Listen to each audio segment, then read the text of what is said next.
Most people think cold hands and feet are just something you're born with. Bad circulation, thin blood, whatever term gets casually thrown around, and nothing much you can actually do about it. But here's the thing. The real story is happening in the smallest blood vessels in your entire body, capillaries you can't see or feel directly.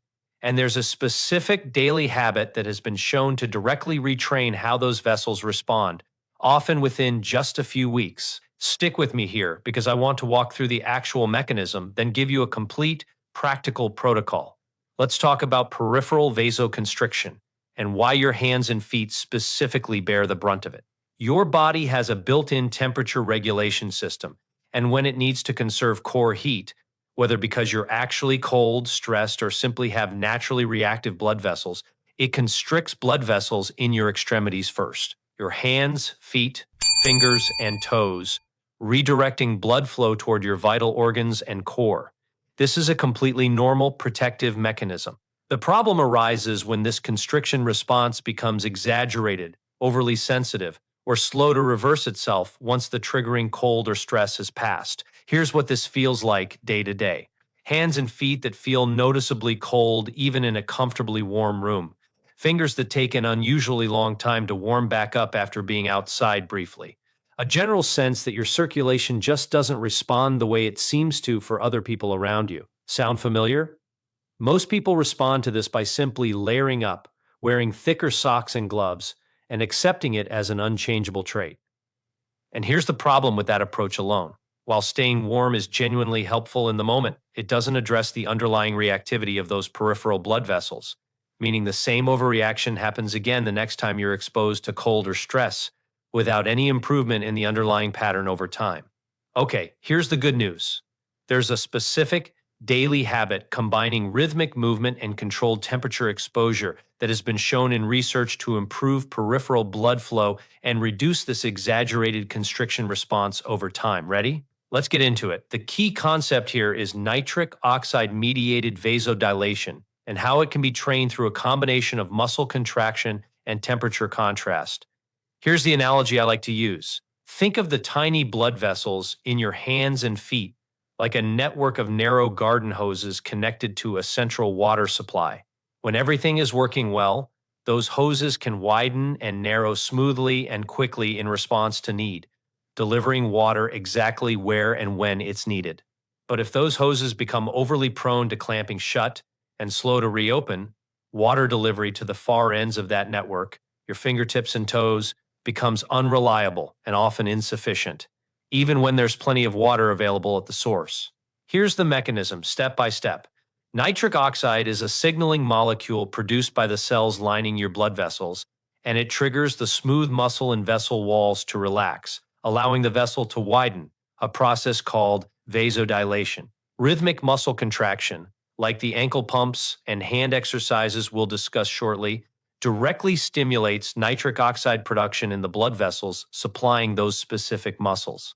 Additionally, contrast temperature exposure, alternating between warm and cool, has been shown in research to train the responsiveness of the blood vessels themselves, essentially practicing the widen and narrow cycle deliberately, which appears to improve how efficiently and appropriately these vessels respond to real-world temperature changes afterward. Here's why this matters so much for people who experience this cold hands and feet pattern regularly. Research on peripheral circulation has shown that people with poor peripheral blood flow often have blunted nitric oxide signaling specifically in those extremities, even when their overall cardiovascular health, as measured by things like blood pressure and cholesterol, appears completely normal. This suggests the issue is often quite localized and specific, rather than reflecting a broader cardiovascular problem, which is genuinely reassuring for most people experiencing this pattern. Now, here's how this connects to why this pattern often gets worse with age or a sedentary lifestyle. Reduced physical activity means less regular muscular stimulation of nitric oxide production in these peripheral vessels, and chronic exposure to consistently temperature-controlled indoor environments without any natural variation may reduce the practice and responsiveness of this vasodilation and constriction cycle over time, similar to how any system can become less efficient without regular use. This is where the specific daily habit comes in, combining rhythmic movement with brief, controlled temperature contrast to directly retrain this peripheral circulation response. Here's exactly what the habit looks like.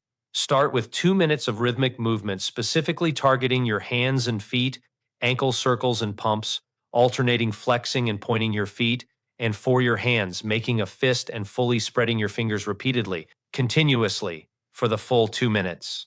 Follow this immediately with a contrast rinse, running your hands and feet under comfortably warm water for 30 seconds, then switching to cool, not ice cold, water for 15 seconds, and repeating this warm-cool cycle 3 times, ending on the warm cycle.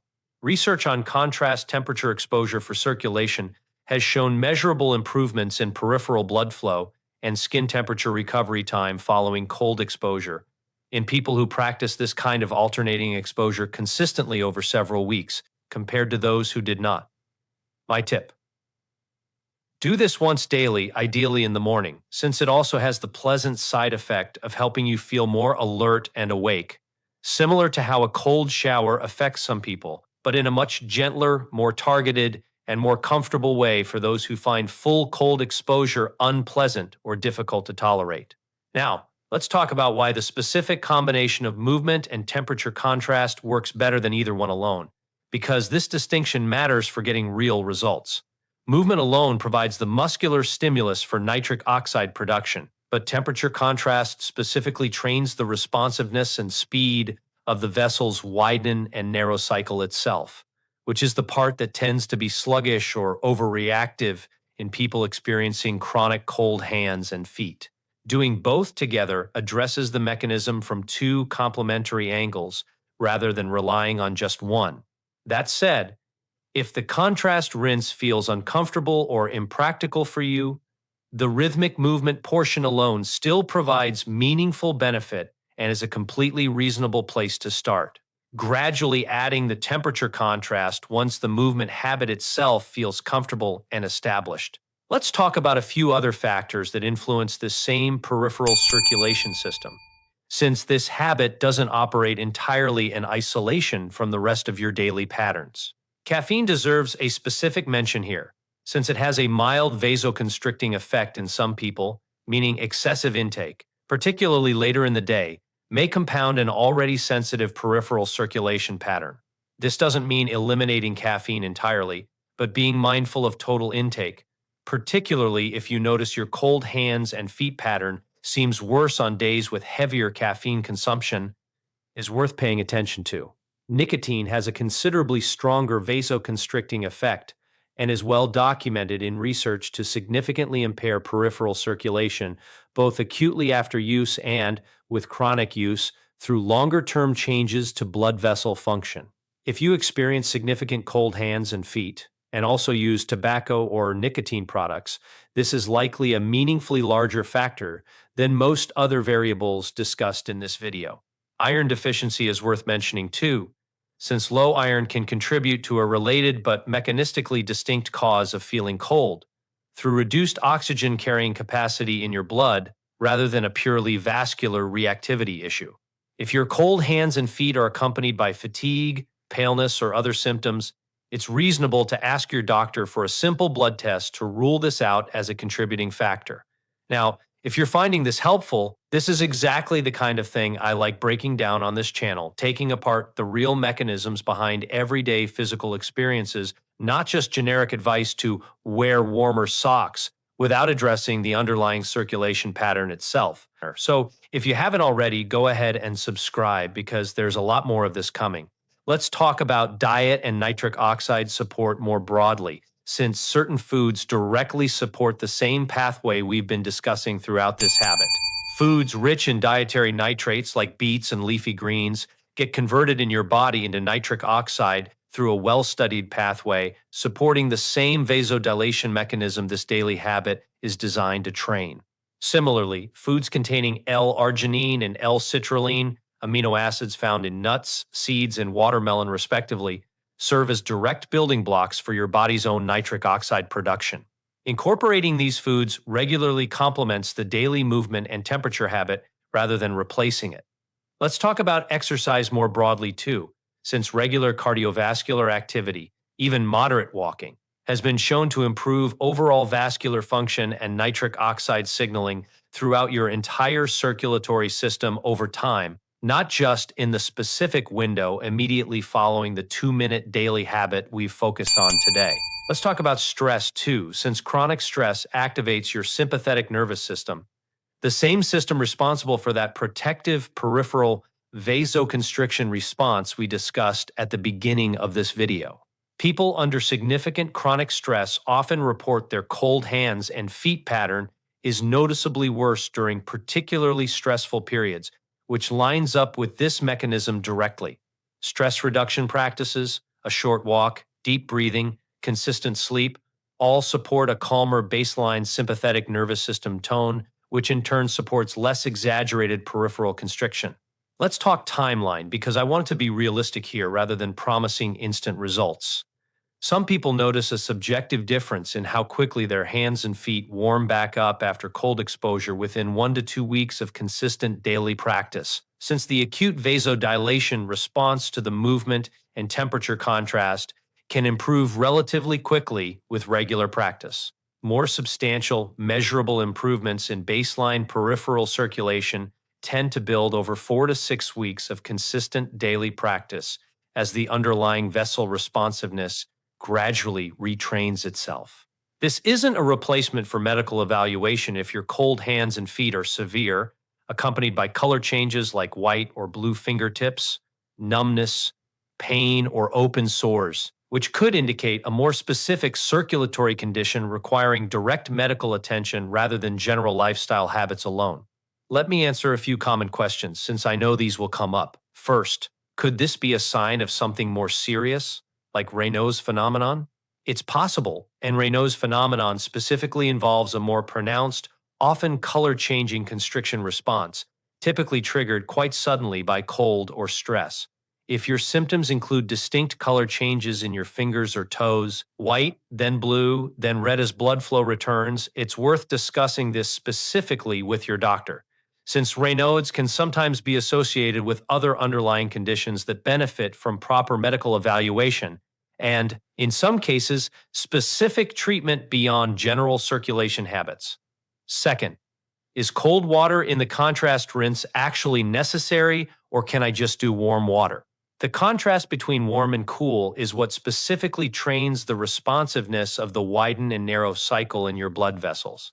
Warm water alone provides some benefit through general relaxation and warmth, but research on contrast therapy specifically points to the alternating exposure as the more effective mechanism for the actual training effect we're going for here.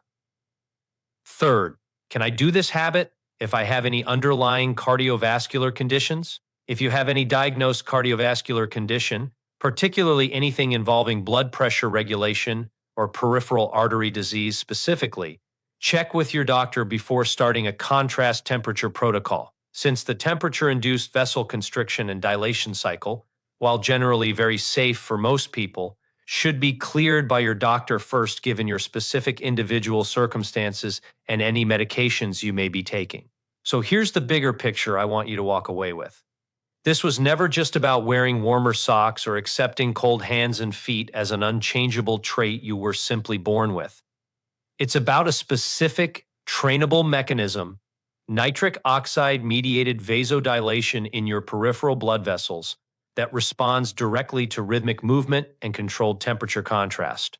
The daily 2-minute movement and contrast rinse habit, combined with mindful caffeine and nicotine use, supportive nutrition, regular exercise, and stress management, all work together on that same underlying circulatory system. Combine these consistently, and you're giving your body's peripheral circulation the actual retraining stimulus it needs to respond more appropriately to everyday temperature changes, rather than simply layering up and working around a pattern that, for many people, can genuinely improve with consistent practice. If you want to go deeper, my next video breaks down exactly how this same nitric oxide pathway connects to your heart and arteries more broadly, and the specific foods that support healthy circulation throughout your entire cardiovascular system, not just your hands and feet. Make sure you're subscribed so you don't miss it. I'll see you in the next one.